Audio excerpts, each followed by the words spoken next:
Hello students, welcome to affairs cloud. My name is Vikas Rana. Students, हम best of the best current affairs provide करते हैं। आप हमारी application career cloud को जाके चेक कर सकते हैं, जहां पर आप इजीली आपको वेरियस कोर्सेज देखने को मिलेंगे, क्विजेज अटेम्प्ट करने को मिलेंगी, पीडीएफ्स मिलेंगी जो कि आपकी प्रिपरेशन में बहुत ज़्यादा हेल्प करने वाली हैं। हमारा जो सेशन है, हमारा जो कोर्सेज है, ये क्यों टॉप नॉच रहते हैं? क्योंकि जो हमारी एप्लीकेशंस हैं, हम यहाँ को वेराइटी ऑफ क्वेश्चंस प्रोवाइड करते हैं, वेराइटी ऑफ नोट्स प्रोवाइड करते हैं, जहाँ पर आपको कंटेंट मिलेगा both Hindi as well as English में। आपको क्या करना है, हमारी एप्लीकेशन को डाउनलोड करना है गूगल ऐप स्टोर से, जो कि आप इजीली कैरियर्स क्लाउड के नाम से सर्च करके डाउनलोड कर सकते हैं। And once you have downloaded, आपको लॉगिन करना पड़ेगा with your Gmail ID. And login करने के बाद आपको हमारी जो भी कोर्सेज हैं वो यहाँ पर आपको सारे देखने को मिलेंगे। जो भी आपको क्विज अटेम्प्ट करनी है वो देखने को मिलेगी। आपको ई बुक्स मिलेंगी, यहाँ पर पाथ मिलेंगे आपको। एंड जैसे मैंने आपको बताया, हम डेली बेसिस पे, वीकली बेसिस पे और मंथली बेसिस पे करंट अफेयर्स अपलोड करते हैं, both in Hindi as well as English language. यहां पर आप देखेंगे जो डेली बेसिस पे आपको नोट्स प्रोवाइड किए जाएंगे, फिर आप यूट्यूब पे वीडियो देख सकते हैं, उसके बाद आप आके इस एप्लीकेशन पे क्विज अटेम्प्ट कर सकते हैं डेली बेसिस पे, जो कि बहुत ज़्यादा हेल्पफुल रहने वाले हैं। सिमिलरली वीकली बेसिस पे भी आप ये करेंगे, जो करंट अफेयर्स हैं उसकी आपको पीडीएफ मिलेगी एंड आप क्विज अटेम्प्ट कर सकते हैं वीकली बेसिस पे भी, जो कि आपकी प्रिपरेशन को एक स्टेप आगे लेके जाएगा। एंड फिर ऐसे ही जो मंथली बेसिस पे आपको 100 क्वेश्चंस की इंपॉर्टेंट पीडीएफ मिलेगी, वो आप रिवीजन के लिए एक बहुत अच्छा सोर्स रहेगा आप सभी स्टूडेंट्स के लिए जो गवर्नमेंट एग्जाम एस्पिरेंट्स हैं। इसी के साथ साथ आप देखेंगे, हम बैंकिंग और इकोनॉमी के करंट अफेयर्स प्रोवाइड करते हैं आपको। हम state wise current affairs provide करते हैं, चाहे वो उत्तराखंड, उत्तर प्रदेश, त्रिपुरा, तेलंगाना, कोई भी स्टेट हो। नॉट जस्ट दिस फ्रेंड्स, इसी के साथ साथ देखेंगे हम आपको टॉपिक वाइज करंट अफेयर्स भी प्रोवाइड करते हैं, और ये टॉपिक्स बहुत ज़्यादा इंपॉर्टेंट होते हैं। टॉपिक्स देखें तो जैसे important days, national affairs, international affairs, sports, defence, science and technology, apps and web portals, name the topic, और आपको उस टॉपिक के यहाँ पे करंट अफेयर्स देखने को मिलेंगे। जो भी गवर्नमेंट स्कीम्स लॉन्च की जाती हैं, जो भी एमओयू साइंस किए जाते हैं, जो भी इंडेक्सेस एंड रिपोर्ट्स आती हैं, वो सारी हमारे द्वारा कवर की जाती हैं, ताकि स्टूडेंट को one of the best experience मिल सके करंट अफेयर्स का, और उनको इधर उधर ढूंढना ना पड़े कंटेंट, जहां पर हम आपको सारा कंटेंट एक ही जगह पे प्रोवाइड करा देते हैं। हेलो फ्रेंड्स, कैसे हैं आप सब? आई होप आप सब अच्छे होंगे। तो दोस्तों, आज की वीडियो में 19 और 20 फरवरी के इंपॉर्टेंट करंट अफेयर्स हम डिस्कस करेंगे। काफ़ी अच्छा सेशन रहेगा, तो एंड तक बने रहिएगा। ऑल्सो लास्ट वीडियो में मैंने जो होमवर्क क्वेश्चन दिए थे, उसके करेक्ट ऑप्शंस यहाँ पर आ गए, आप शालिनी से चेक कर सकते हैं। चलिए स्टार्ट करें। सबसे पहले क्वेश्चन पे आते हैं। विच एडिशन ऑफ धर्म गार्डियन, ये एक एक्सरसाइज है, आर्मी की ये एक्सरसाइज रहती है। ये अभी रिसेंटली इंडिया और जापान के बीच में हुई थी। पूछा जा रहा है कि कौन सा एडिशन रहा इस एक्सरसाइज का। इसके साथ साथ एक क्वेश्चन मैं पूछ लेता हूँ, लोकेशन भी बता दो फिर कहाँ पर हुई है एक्सरसाइज। तो याद रखना, इंडिया और जापान के बीच में एक एक्सरसाइज होती है धर्म गार्डियन, जिसका अभी हमें 4th एडिशन देखने को मिला था। और जो लोकेशन रहेगी वो कौन सी रहेगी, वो आपकी रहेगी, ये एक्सरसाइज हुई थी शिगा प्रोविंस में। शिगा प्रोविंस ये फिर कहाँ पर है? जापान में। ठीक है, तो Dharma guardian exercise between the armies of India and Japan, मतलब इंडियन आर्मी और जापानीज आर्मी के बीच में ये एक्सरसाइज हुई। 4था एडिशन इस एक्सरसाइज का था। शिगा प्रोविंस में ये एक्सरसाइज हमें देखने को मिली थी, और ये 2 मार्च तक ये एक्सरसाइज कंटिन्यू रहेगी। ठीक है, काफी इंपॉर्टेंट है, मार्क करके चलेंगे। चलिए, इससे पहले अगर मैं पूछूं, ये तो हो गया 4th एडिशन। अगर मैं 3rd एडिशन पूछूं धर्मा गार्डियन का, ये कहां पर हुआ था? तो ये कर्नाटका में हुआ था, फरवरी मंथ में 2022 में हुआ था। ठीक है, मतलब इंडिया में हुआ था आपका 3rd एडिशन, और 4th एडिशन अब हो रहा है शिगा प्रोविंस जापान में। यहां पे आप देख सकते हैं 4th edition of India Japan army exercise Dharma Guardian कहां पर हुई? जापान में हुई। Next, what is the rank of India in the OECD index? OECD का STRI इंडेक्स अभी रिलीज किया गया। OECD होता है organisation for economic corporation and development, और STRI हो गया सर्विस ट्रेड रेस्ट्रिक्टिवनेस इंडेक्स। तो अभी OECD का सर्विस ट्रेड रेस्ट्रिक्टिवनेस इंडेक्स रिलीज किया गया था। ये एक रिपोर्ट रिलीज की गई, जिसमें इंडिया की क्या रैंक रही OECD में? कि जो रिपोर्ट रिलीज की गई OECD STRI में, तो इंडिया की रैंक रहेगी 47 आउट ऑफ 50 नेशंस। ये रैंक रिलीज की जाती है और इसमें बताया जाता है कि कौन सी कंट्री कितना बेटर है आपके बिजनेस करने में, ट्रेड के मामले में, डेवलपमेंट के मामले में, ठीक है, इकोनॉमिक को बढ़ाने में वो कितना काम कर रही है। इवन आप इंडिया को ही देखेंगे तो अभी हम इंडिया में बिजनेस अपॉर्चुनिटीज को काफ़ी इंक्रीज कर रहे हैं। ईज ऑफ डूइंग बिजनेस की मदद से आप देखेंगे इंडिया में जो बूम आया है एक बिजनेसेस का आपको देखने को मिलेगा। स्टार्टअप्स का आप देखेंगे बूम आ रहा है। आजकल हर बच्चा कॉलेज से, ग्रेजुएशन के बाद, मास्टर्स के बाद एक अपना खुद का स्टार्टअप खोलना चाहता है।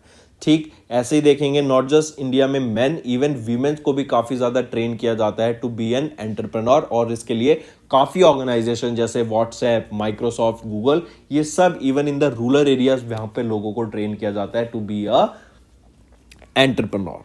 ठीक, तो हम बेसिकली कहें तो इंडिया में बिजनेस को काफ़ी ज़्यादा बूम मिल रहा है और इंडिया की गवर्नमेंट भी इस चीज़ को बढ़ावा दे रही है। तो यहाँ पर हम देखें तो अभी ये OECD के रैंक में इंडिया की क्या रैंक रही, 47। यहाँ पर अगर हम देखें तो रशिया, थाईलैंड और इंडोनेशिया, ये तीन वो कंट्री हैं जो कि इंडिया से नीचे आती हैं, क्योंकि हम जानते हैं 47 आउट ऑफ 50 रहेगा। तो ये जो तीन कंट्रीज बच जाती हैं वो हैं आपकी Russia, Thailand and Indonesia. Next आ जाता है, यहीं पे आपने देखा OECD का STRI, इंडिया की रैंक रहेगी 47। जापान एंड यूके इन्होंने फर्स्ट स्पॉट गेन किया in this particular index. Moving on, next पे बात करते हैं वर्ल्ड बैंक रिपोर्ट की। अच्छा, अभी वर्ल्ड बैंक पे जाने से पहले, इस रिपोर्ट पे जाने से पहले वर्ल्ड बैंक और इंटरनेशनल मॉनेटरी फंड, इन दोनों के बीच में डिफरेंस बता दो। दोनों का हेडक्वार्टर कहाँ पर है, वॉशिंगटन DC में हमें देखने को मिलता है। डिफरेंस क्या होता है, देखो जैसे फॉर एग्जांपल हम लेके चलें पाकिस्तान का और श्रीलंका का, यहाँ पर हमें कंट्री में इकोनॉमिक क्राइसिस देखने को मिली, कंट्री के पास पैसा ही नहीं है। ये ऑफिशियली, अगर अभी पाकिस्तान की बात करें तो ऑफिशियली उन्होंने बोल दिया कि हम कंगले हो चुके हैं, हमारे पास पैसा नहीं है। तो इस सिचुएशन में जब उनके पास मॉनेटरी हेल्प चाहिए, उनको पैसा नहीं है, तो वो किस ऑर्गेनाइजेशन के पास जाएंगे, तब वो इंटरनेशनल मॉनेटरी फंड के पास जाएंगे। ठीक है, वो बोलेंगे कि हमें प्लेज कर दो, कुछ अमाउंट ऑफ मनी दे दो ताकि हम अपना गुजारा कर सकें। लेकिन वहीं पर अगर कोई कंट्री, फॉर एग्जांपल अब इंडिया का लेके चलते हैं, जब इंडिया को ग्रो करना होगा, इंडिया बोलेगा कि मुझे एक नया रेलवे स्टेशन बनाना है, मुझे एक नया पावर स्टेशन बनाना है, मुझे ग्रीन हाइड्रोजन के लिए एक अलग से प्लांट सेटअप करना है, मुझे सोलर प्लांट सेटअप करना है, तो इसके लिए पैसा लगता है। तो वो पैसा की डिमांड कहाँ कर सकते हैं, वो आप वर्ल्ड बैंक से करेंगे। ठीक है, अगर आप किसी मॉनेटरी सिचुएशन में हैं, आप इकोनॉमिक कोलैप्स हो रही है, तो आप जाएंगे इंटरनेशनल मॉनेटरी फंड के पास। लेकिन अगर आपको ग्रो करना है और इंफ्रास्ट्रक्चर डेवलपमेंट के लिए आपको पैसा चाहिए, तो आप जाएंगे वर्ल्ड बैंक के पास। और यही चीज़ है एक डिफरेंस जो लोगों को पता नहीं होता, और काफ़ी अच्छा एक छोटा सा डिफरेंस होता है जो आपको पता होना चाहिए। तो अगर आप वापस इस रिपोर्ट पे आते हैं जो वर्ल्ड बैंक के द्वारा रिलीज़ की गई, इसमें बताया कि जब कोविड-19 हुआ ना, हमने देखा लॉकडाउन लग गया था, और 1-2 साल हमने देखा है कि लॉकडाउन लगा रहा है। मैं इंडिया की बात कर रहा हूँ और वर्ल्ड की भी बात करेंगे। तो हमने इंडिया में क्या देखा, हमने क्या ऑब्जर्व किया कि बच्चे स्कूल नहीं जा रहे हैं। जो कॉलेज गोइंग स्टूडेंट्स हैं, जब उनका कॉलेज स्टार्ट हुआ तो वो घर पे ही थे, तो कॉलेज भी नहीं गए। तो इससे क्या हो रहा है, जो आपका एक्सपीरियंस होता है, जो आप चीज़ें सीखते हैं कॉलेज में जाके या स्कूल में जाके, आप एक एक्सपीरियंस करते हैं सोशली भी, वो बिल्कुल मिस आउट हो गया। उसकी मदद से आपने देखा कि काफ़ी ज़्यादा कॉग्निटिव इफेक्ट पड़ेगा जो आने वाले बच्चे हैं, और इसकी मदद से रिपोर्ट में बताया गया कि आने वाले टाइम में जो लाइफ टाइम अर्निंग है ना, उसमें गिरावट देखने को मिली है। एंड इसकी जो गिरावट देखने को मिली वो थी अराउंड 14% की। अगर इसी की बात करें, जो रिपोर्ट रिलीज की गई वर्ल्ड बैंक के द्वारा, वो है collapse and recovery, how the कोविड-19 pandemic eroded human capital and what to do about it. इसमें बताया गया, जैसे हमने देखा कि जो एक नॉर्मल लाइफ होती थी, आप स्कूल जाते हैं, कॉलेज जाते हैं, फिर ग्रेजुएट होते हैं, फिर आप जॉब करते हैं, लेकिन कोविड-19 की मदद से आपने देखा जो ये लॉकडाउन लगा, ये पूरा डिसरप्ट हो गया है। और इस पूरे डिसरप्ट की मदद से यहाँ पे क्या हुआ कि जो स्कूल गोइंग बच्चे हैं, जो कॉलेज गोइंग बच्चे हैं, उन पे काफ़ी ज़्यादा इफेक्ट पड़ा है।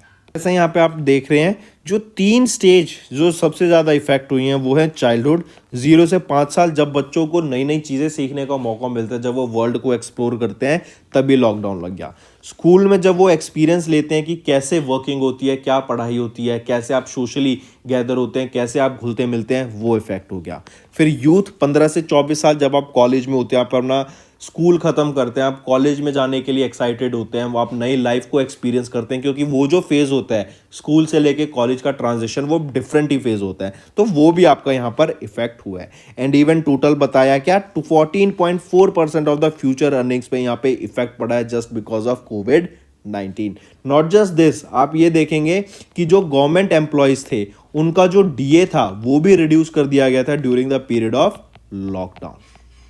ठीक है, तो इफेक्ट तो अर्निंग्स पर आप देखेंगे हर किसी पे पड़ा है। इवन जो रिचेस्ट पर्सन है ना, सिर्फ वही रिच और रिच हो गए हैं, बट जो एक मिडिल क्लास है उस पर बहुत ज्यादा इफेक्ट पड़ा है ड्यू टू कोविड-19।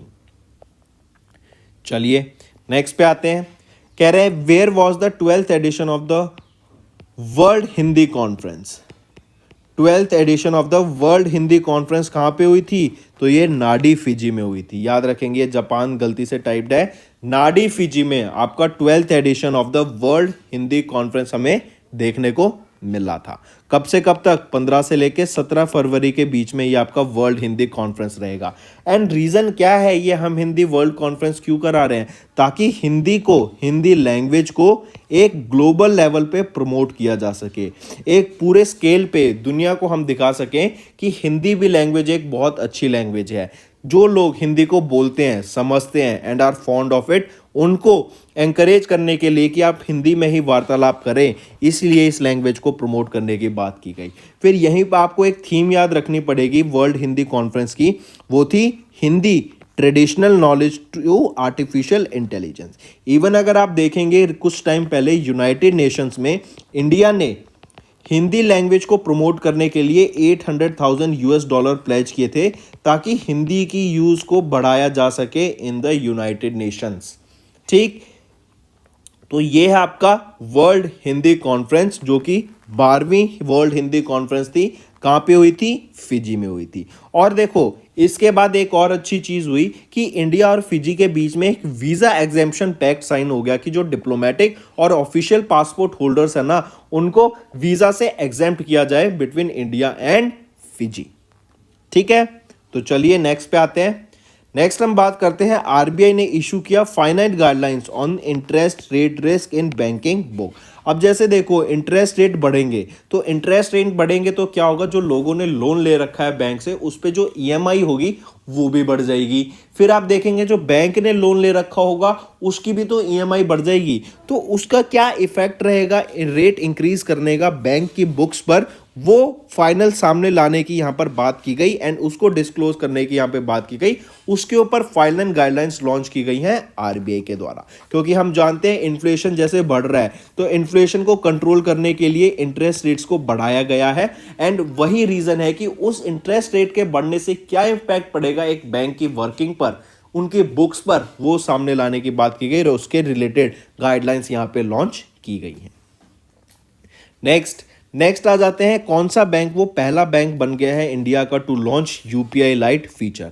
देखो, एनपीसीआई लाया था आपका यूपीआई। एनपीसीआई कब आया? 2008 में। इन्होंने यूपीआई को लॉन्च किया 2016 में।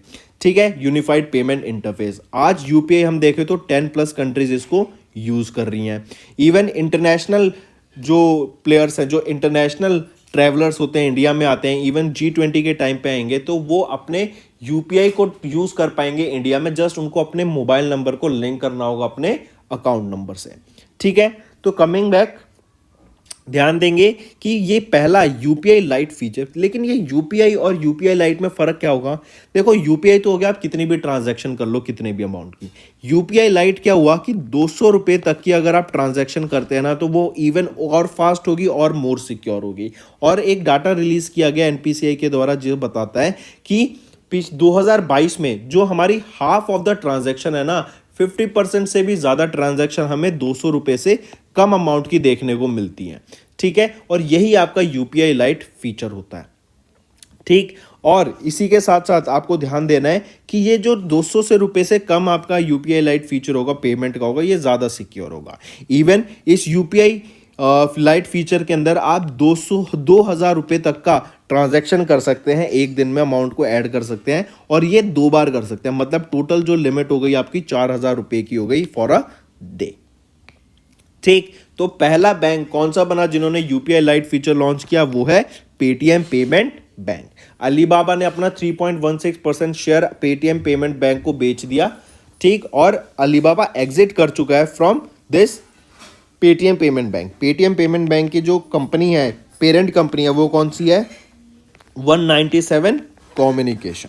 अगर मैं एनपीसीआई की बात करूं तो यहां पर कौन रहेंगे, एमडी एंड सीईओ, वो रहेंगे दिलीप एसबे। हेडक्वार्टर रहेगा मुंबई महाराष्ट्र में और ये 2008 में इस्टेब्लिश करा गया था।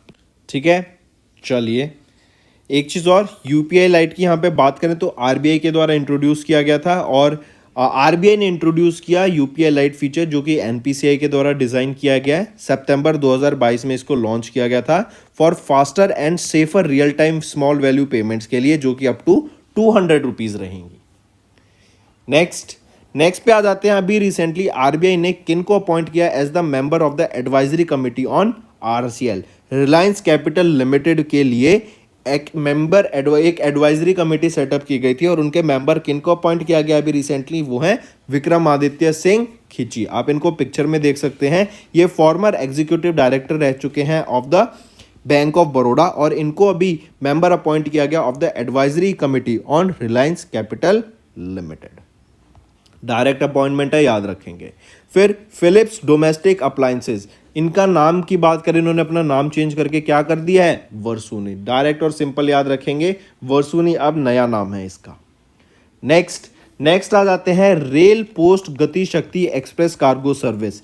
ये rail post Gati Shakti express cargo service ये किसके द्वारा लॉन्च की गई है, ये एक जॉइंट पार्सल सर्विस है जो कि Indian railways and Indian post के द्वारा लॉन्च की गई।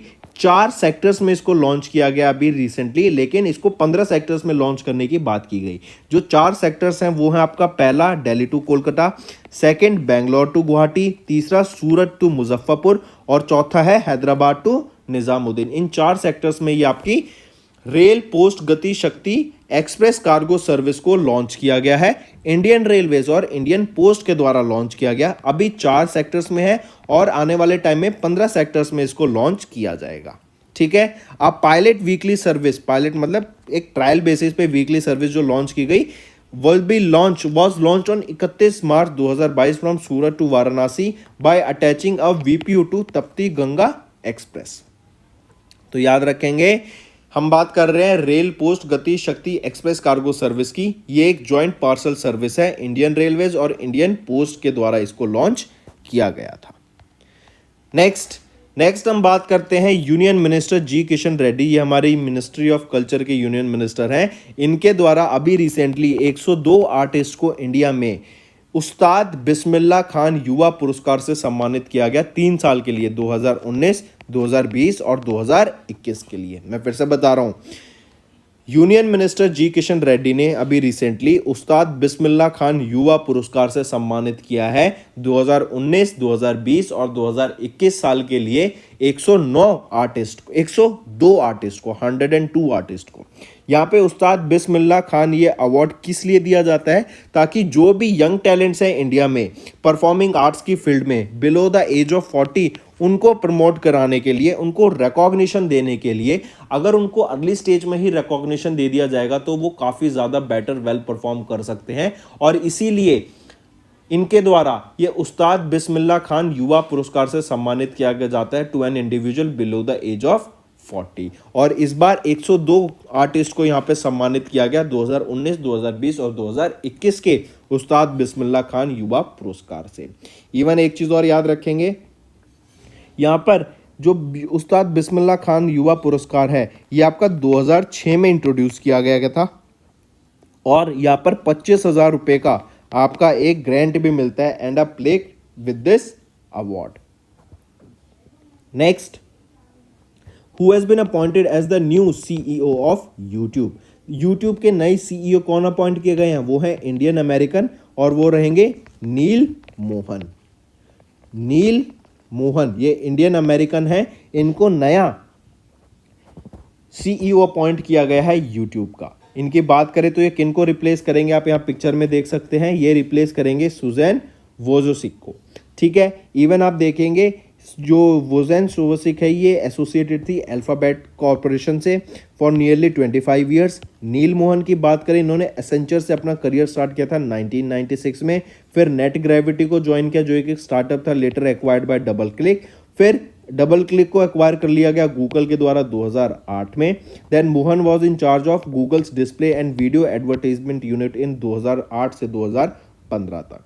ठीक है, तो याद रखेंगे काफी इंपॉर्टेंट। और ये यूट्यूब जो शॉर्ट्स था वो उस प्रोजेक्ट से भी एसोसिएटेड थे, इनका काफी योगदान रहा था उसमें नील मोहन का। ये इंडियन अमेरिकन है जिनको अभी सीईओ अपॉइंट किया गया है यूट्यूब का।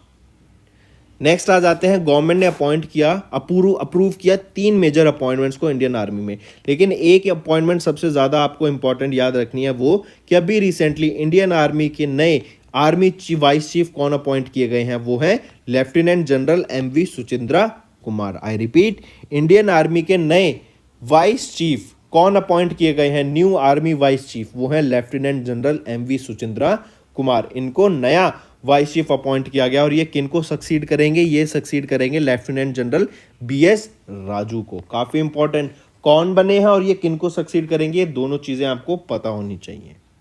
नेक्स्ट पे आ जाते हैं, which ministry has launched a passport police application.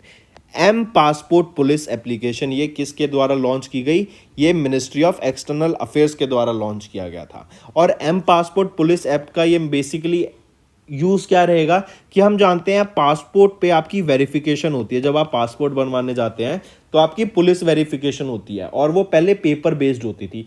उस पुलिस वेरिफिकेशन को भी पेपरलेस करने के लिए एंड ज़्यादा से ज़्यादा जल्दी आपका पासपोर्ट बन के रेडी हो सके, इसीलिए ये M passport mobile application launch की गई मिनिस्ट्री ऑफ एक्सटर्नल अफेयर्स के द्वारा। इसी के साथ साथ याद रखेंगे, हमारे होम मिनिस्टर अमित शाह के द्वारा टैबलेट्स प्रोवाइड कराई गई हैं यहाँ पर।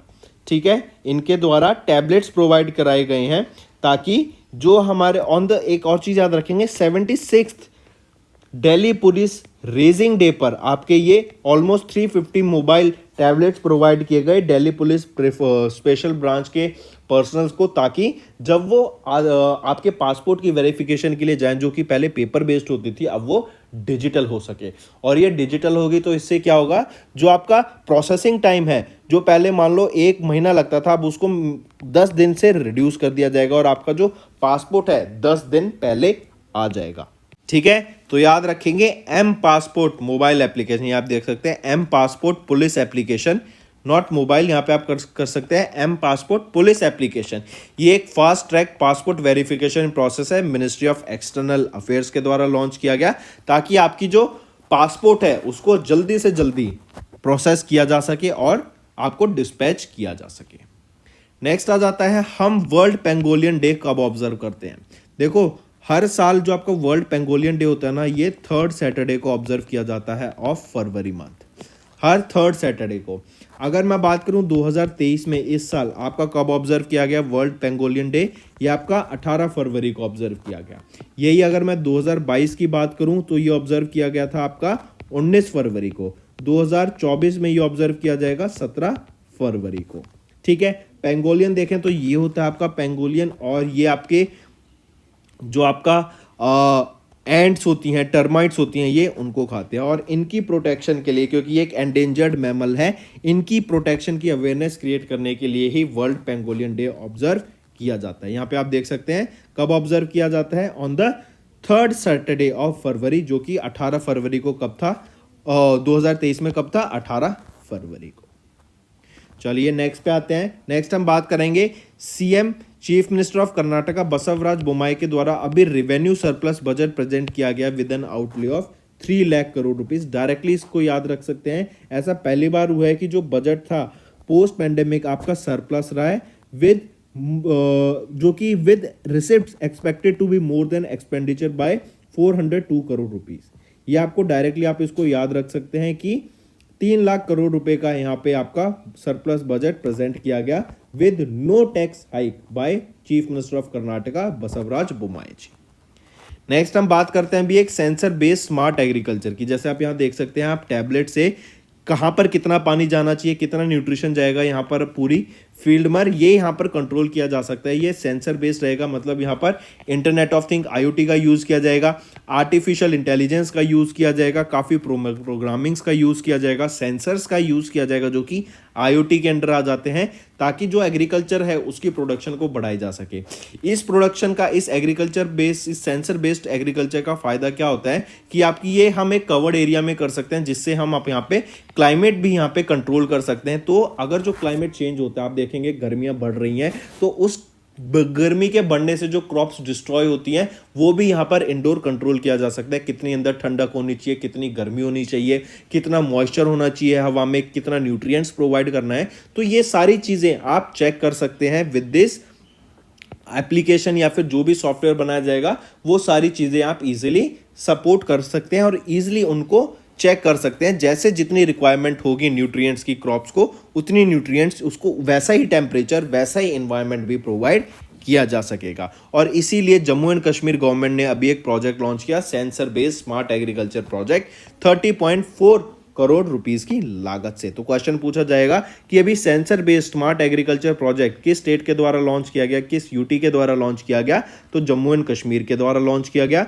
30.4 करोड़ रुपीस की लागत से यह artificial insemination and IoT based project को लॉन्च किया गया, ताकि फार्मिंग को ईजी बनाया जा सके, ठीक है, और फार्मर्स को और ज्यादा प्रॉफिटेबल यहां पे बनाया जा सके with the help of automation. Next हम बात करते हैं मास्टर कार्ड की।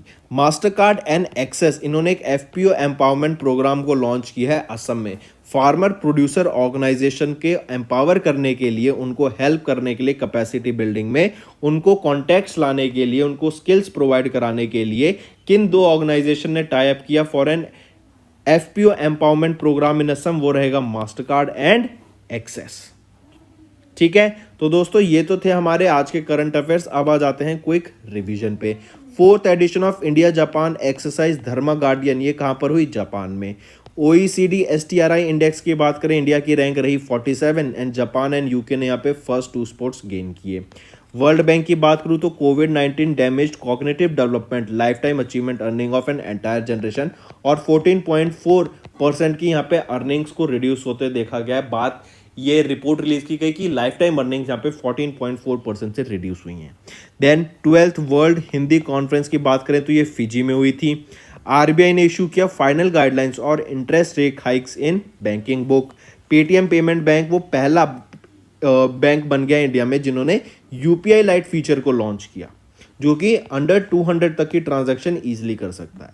देन RBI ने अपॉइंट किया विक्रमादित्य सिंह खिची को as the member of advisory committee on RCL। Philips domestic appliance ने अपना नेम चेंज कर लिया वर्सुनी के। Then Indian railways and Indian post, इन्होंने ज्वाइंट पार्सल सर्विस को लॉन्च किया, जो कि है rail post Gati Shakti express cargo service.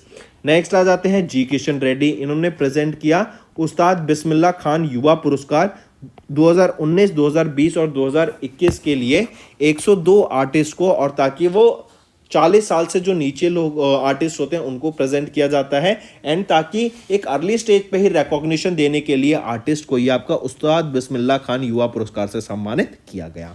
Then Indian origin नील मोहन, इनको नया यूट्यूब का CEO अपॉइंट किया गया है। गवर्नमेंट ने 3 मेजर अपॉइंटमेंट किया और उनमें से एक जो इंपॉर्टेंट याद रखनी है वो है lieutenant general MV Suchindra Kumar, इनको नया वाइस आर्मी चीफ अपॉइंट किया गया है। देन M-पासपोर्ट पुलिस एप्लीकेशन, ये किसके द्वारा लॉन्च की गई, MEA ministry of external affairs के द्वारा लॉन्च किया गया। ये एक fast track passport verification process रहेगा। Then 12th world pangolin day आपका 18 फरवरी को आता है, और कर्नाटका के चीफ मिनिस्टर बसवराज बोम्माई ने प्रेजेंट किया revenue surplus budget with an outlay of 3 lakh crore rupees. Jammu and Kashmir government ने अप्रूव किया 30.4 करोड़ रुपीस का sensor based smart agriculture project. और मास्टर कार्ड एंड एक्सेस, इन्होंने अनाउंस किया FPO एम्पावरमेंट प्रोग्राम्स कहां पर, असम में। तो दोस्तों ये हो गए हमारे आज के रिवीजन के वन लाइनर करंट अफेयर्स। अब आ जाते हैं पुराने कुछ मंथ्स के या पुराने करंट अफेयर्स के इंपॉर्टेंट करंट अफेयर्स के रिवीजन पे।